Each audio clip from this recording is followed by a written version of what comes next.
Padayon karon nga ginadungog sa Land Transportation Franchising and Regulatory Board kon LTFRB 11 ang kaso kalabot sa nasunog nga pampasaherong bus dito sa Mawab, Davao de Oro niadtong Hunyo 29.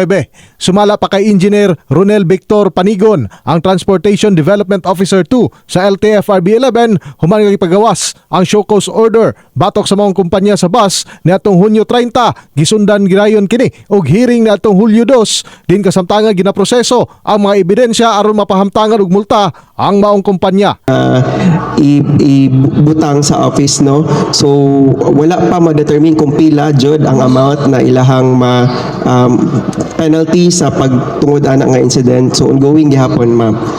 Luyon ini gibutyag sa mga ahensya nga adunay siyam ka mga pasahero ang nangaangol og nakasinati og danyos ang nakadawat na og financial assistance gikan sa maong bus company. Around 79,700 po ang nahatag sa 9 verified complaints. So only 9 were given an assistance? Yes, kay sila po ang niadto sa bus company nga nagreklamo og nag-demand for assistance, no. Aron dili na masubli ang maong makalilisa nga insidente, nagpahigayo na og inspeksyon ang mga personahe sa LTFRB 11 kauban ang LTO 11 sa nagkadang bus company sa syudad aron masiguro nga gasunod sila sa safety standards ug roadworthiness alang sa kasiguruhan ug kaluwasan sa mga pasahero. In the heart of changing lives, ako si Brigada Julius Pacot alang sa 93.1 Brigada News FM Davao, The Music and News Authority.